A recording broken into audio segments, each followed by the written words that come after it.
იუჯის სკოლამ ბრიტანული საერთაშორისო სკოლის სტატუსი ოფიციალურად მოიპოვა. როგორც სკოლის ადმინისტრაციის უფროსმა თინათი თოფურიამ BMGTV-ის გადაცემაში ქალების ნარატივში განაცხადა, სკოლამ წარმატებით გაიარა ავტორიზაციის პროცესი. მისივე განმარტებით ბრიტანული სტატუსი მხოლოდ აკადემიურ კომპონენტზე არ ვრცელდება და მოიცავს ინფრასტრუქტურისა და უსაფრთხოების სტანდარტების გათვალისწინებას. უკვე დასრულებულია სკოლის უსაფრთხოების სისტემების მოდერნიზაცია, მათ შორის სახანძრო სისტემების განახლება და შენობის რემონტი. იუჯის სკოლაში განმარტავენ, რომ ბრიტანული პროგრამებისა და საერთაშორისო სტანდარტების დანერგვით მოსწავლეებს შესაძლებლობა ექნებათ ბრიტანული ხარისხის განათლება საქართველოში მიიღონ.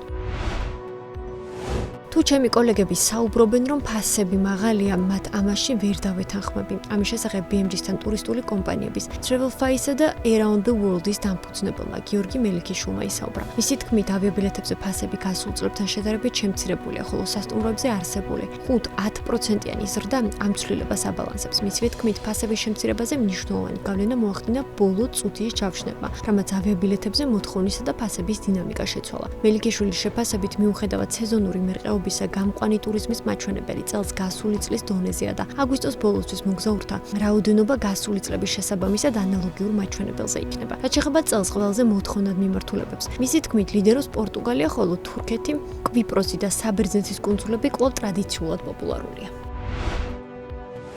ზაფხულის მოსვლასთან და ზოგადად ბოთლის წყალზე გაზრდილ მოთხოვნასთან ერთად წყალიმთის ქარხანა სრული დატვირთვით მუშაობს. როგორც ქარხნის დირექტორმა ზურა შარაშენიძემ BMG Drive-ის ეთერში ისაუბრა, გაიზარდა როგორც ბოთლის წყლის, ასევე მთის პოპულარობაც. მისი თქმით, მომხმარებელი ონკანის წყლიდან ბოთლზე გადადის. მისი აზრით, ბოთლის წყლის პოპულარობა მომხმარებელთა ცნობიერების ამაღლებას უკავშირდება. მიუხედავად იმისა, რომ ონკანის წყალით სრულად უსაფრთხო მომხმარებლისთვის ადამიანთა გარკვეული ნაწილი უპირატესობას მინერალურ წყალს ანიჭებს. ზესუმზირის ზეთი 2025 წლის ივნისში საქართველოში ერთ-ერთი ყველაზე მეტად გაძვირებული პროდუქტი იყო.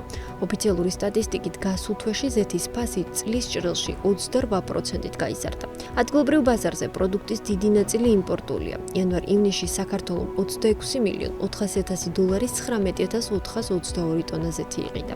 ეს ღირებულებაში აღემატება გასული წლის ანალოგიური პერიოდის $20,400,000 იმპორტს, თუმცა მოცულობით ჩამორჩება, რადგან 2024 წლის პირველ 6 თვეში 20,529 ტონა ზეთი ვიყიდეთ. შესაბამისად, მონაცემები აჩვენებს, რომ საქართველოს ზეთის იმპორტი გაუძვრდა. ზეთის იმპორტის უდიდესი წილი 77% ერთ ქვეყანაზე, რუსეთზე მოდის. სწორედ რუსეთია იმპორტის გაძვირების მთავარი მიზეზი. წელს რუსეთიდან ზეთის იმპორტი ღირებულებაში 17%-ით გაიზარდა. მაშინ, როდესაც მოცულობა 17%-ზე მეტად არის შემცირებული. ცნობისთვის, 2024 წელს საქართველომ 42,621,000 ღირებულების 47,830 ტონა ზეთი შეიძინა. იმპორტის ღირებულება წლიურად 14,6%-ით, ხოლო იმპორტირებული პროდუქტის მოცულობა 11,5%-ით გაიზარდა, რაც იმას ნიშნავს, რომ 2024 წელს ზეთის იმპორტი გაძვირდა. ზეთის იმპორტში რუსეთის წილი 84,7% იყო.